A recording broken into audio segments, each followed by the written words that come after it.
Morning, children. How are you? Fine.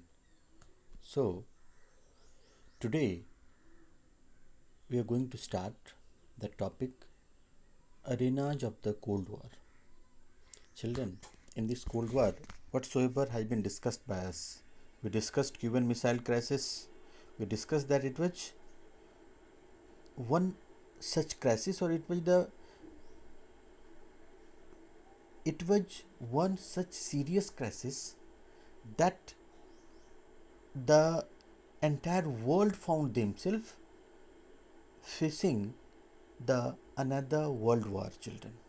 That Cuban Missile Crisis we have discussed, but at last the good sense has been prevailed by both the sides, Soviet Union and USA.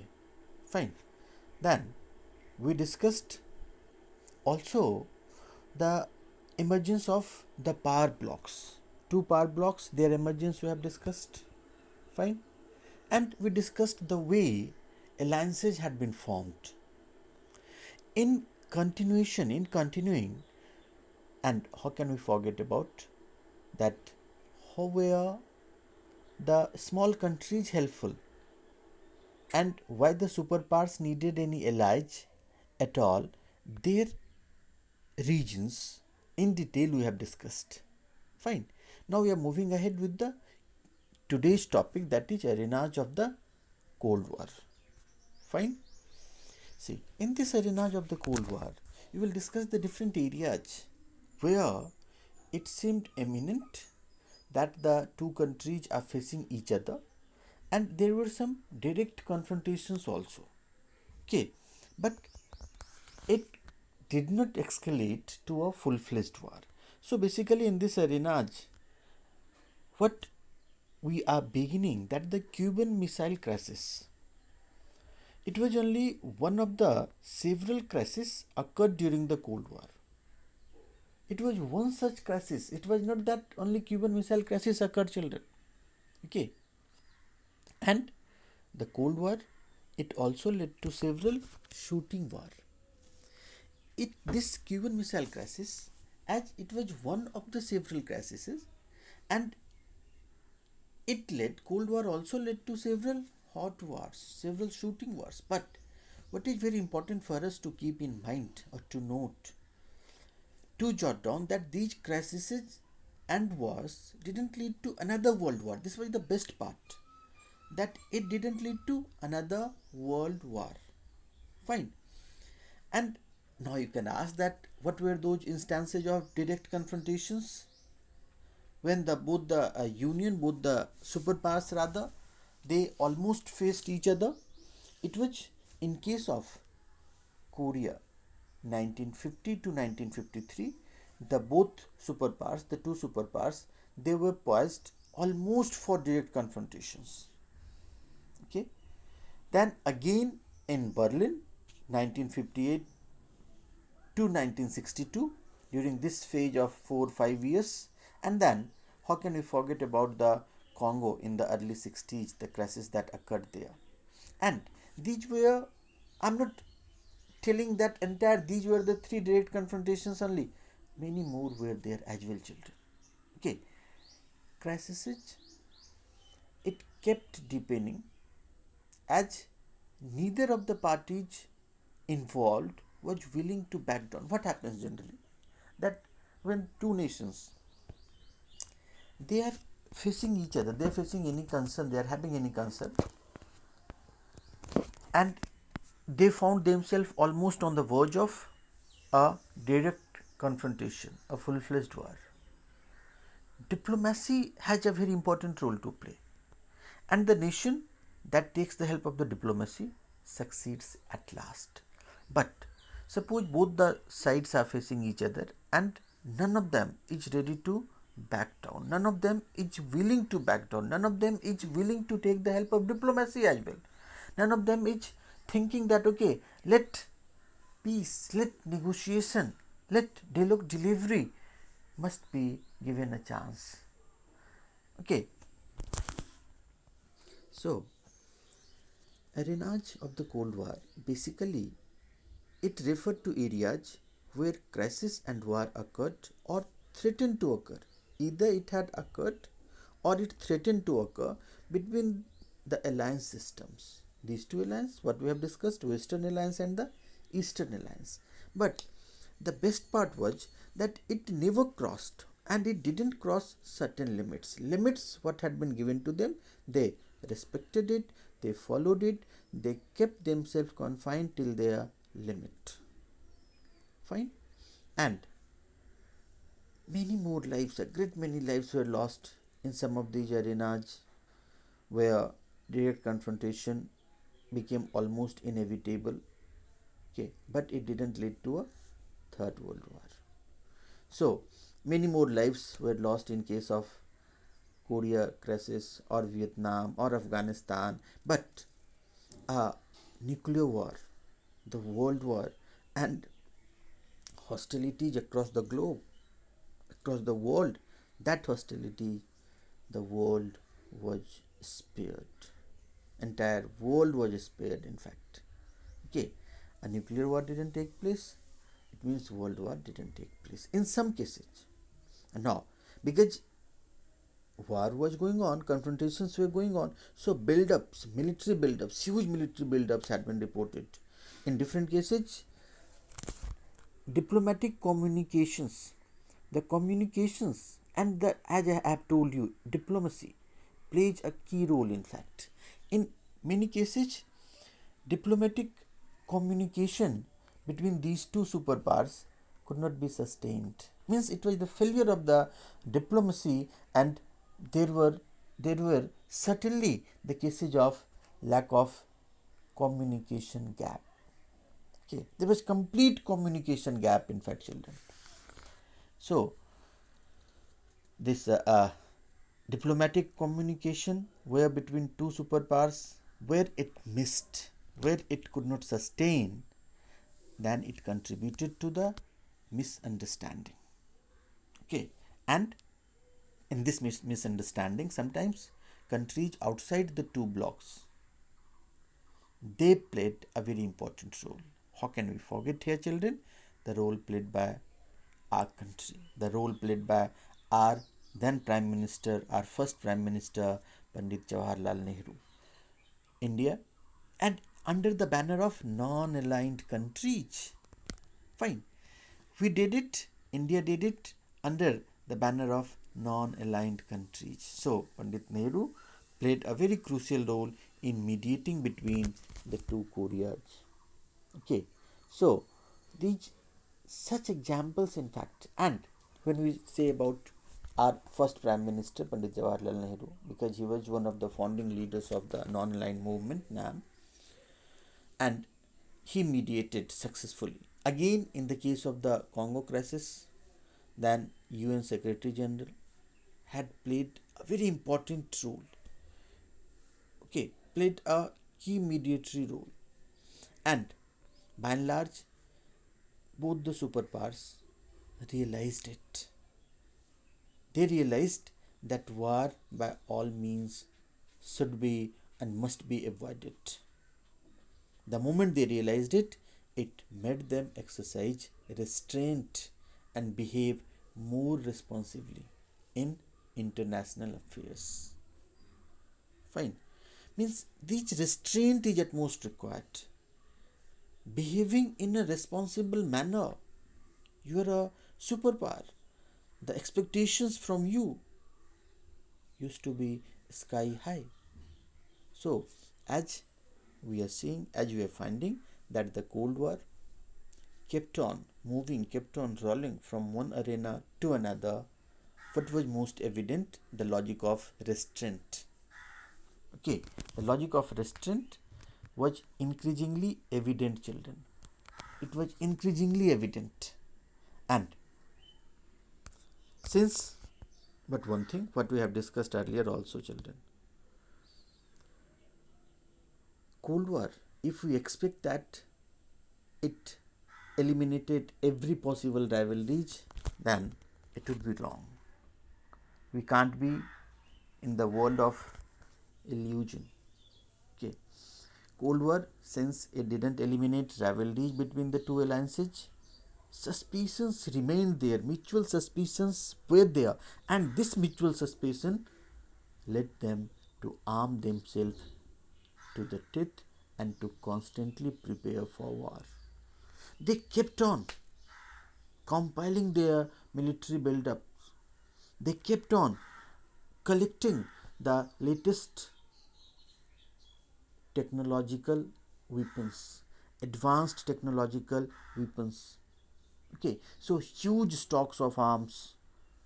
They considered it necessary to prevent wars from taking place. Okay, so rivalries had not been eliminated between the two alliances, the Western Alliance and the Eastern Alliance. Now we are moving ahead.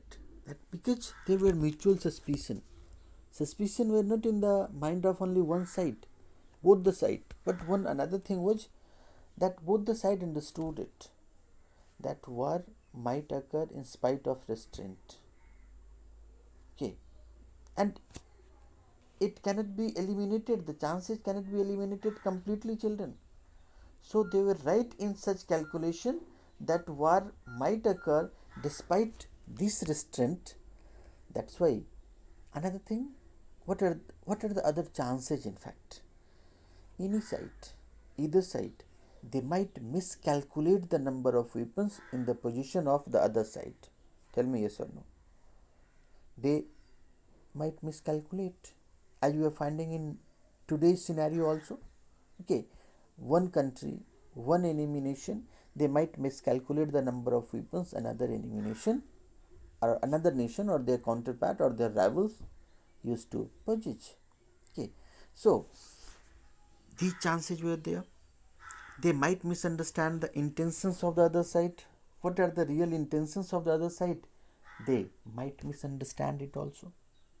And the questions are not confining, are not confined, are not limited till here. Besides, what if there was a nuclear accident? Children, have you heard about one such nuclear accident, Chernobyl in Soviet Union? Okay, so in case of such nuclear accident, what would happen? And what would happen if someone fired off a nuclear weapon by mistake? There are chances, or someone from the armed forces, some one soldier even suppose mischievously shot off a weapon deliberately because he wanted to start a war. What would happen in that case? And what if an accident occurred with a nuclear weapon? Suppose an accident occurred with the nuclear weapon, then what would happen in that case? These are the questions we need to find its answer. We need to think, we need to ponder over. And how would the leaders of that country know it was an accident and it wasn't an act of sabotage by the enemy? See, these are the deeper questions, in fact, children. How would the leaders of that country know that it was an accident where nuclear accident took place? How would they come to know that it was really an accident and it wasn't an act of sabotage by the enemy nation, or that a missile had not landed from the other side? Okay, unless the fair investigation takes place. These are the questions, in fact, children, we need to find its answer.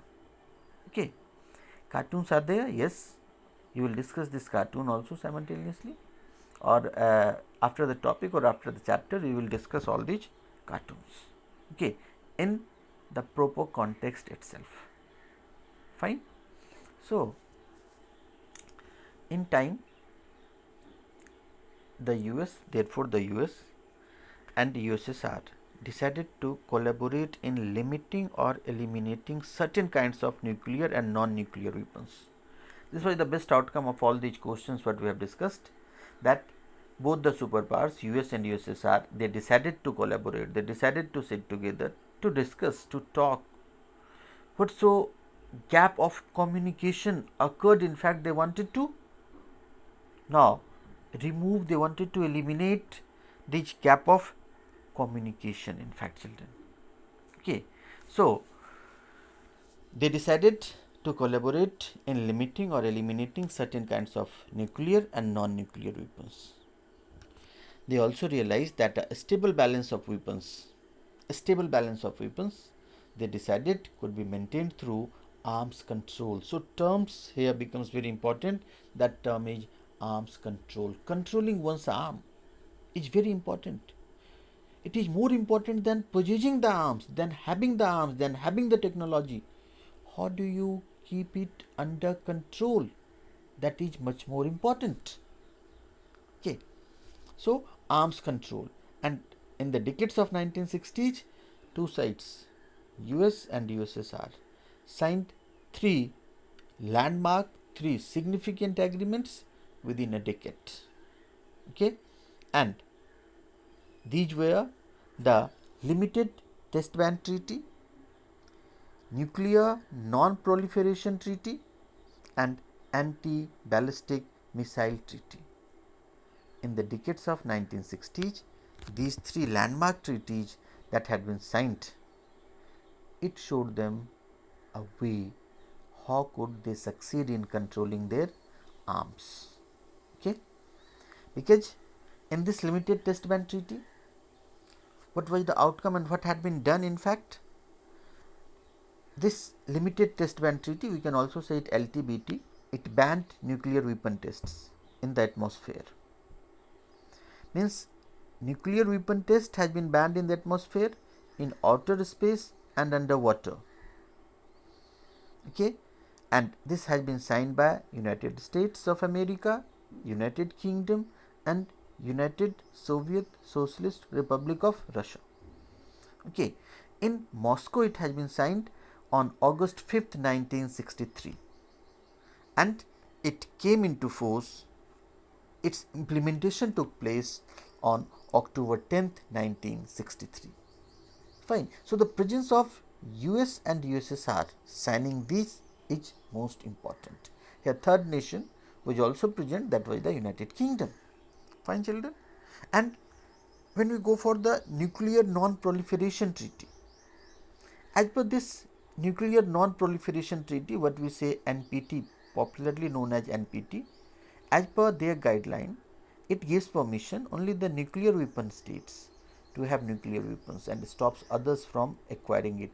See, this was under this provisions of NPT when our country tested nuclear weapon second time in the year, means, or that was the year 1998. Yes, children, 1998, and that was the month of May, in fact, the coming month. Then entire these members of NPT or the powerful countries, the permanent member, the P5, they banned India. Okay. These are the provisions of your NPT. So it didn't allow the non-nuclear weapon states to have nuclear weapons. So it allows that only nuclear weapon states to have nuclear weapons, others can't acquire it, and for the purposes of this NPT, a nuclear weapon state is one which has manufactured and exploded a nuclear weapon or other nuclear explosive device. Some guidelines are, some deadline is there prior to 1st January 1967. So what is the year, what is the time frame, what is the base year? They considered it that the nation who conducted nuclear test before 1st January 1967. Fine. So there are the 5 nuclear weapon states: USSR, US, Britain, France, and China.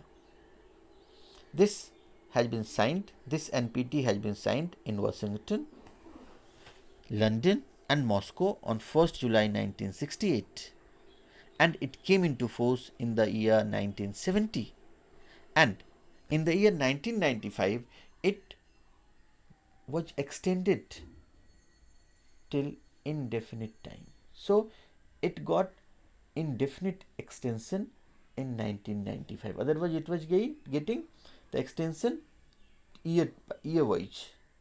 Fine. And the third one, the anti-ballistic missile treaty, children. In this anti-ballistic missile treaty, what had been done, in fact, that the nations, these two nations, in fact, in case of the test, in case of any missile test, okay, they need to inform each other, okay, and they will give the word that without informing we are not going to do it. Fine. So this limited test ban treaty, nuclear non-proliferation treaty, and anti-ballistic missile treaty, these three significant agreements had been signed within a decade. Okay. And how can we forget here that these superpowers, as per signing of these three landmark treaties in the decades of 1960s, they had several rounds of talks of arms limitation, and several other treaties had also been signed. Okay, several other treaties, many more treaties had been signed. Their only purpose was how to control the arms, how to restrict themselves from acquiring arms, so that in wrong hand their key must not get transferred. Okay, we never know what kind of rule we are going to have in any nation. Okay, but democracy is the solution. Democratic concept, democratic setup provides us a way out always. So here in this arena of the Cold War, we are discussing till this point arenas of the Cold War. Hope you understood. Fine. Hope you enjoyed the lesson. In case of any doubt, you must ask. Okay. Thank you. Have a good day. Take care.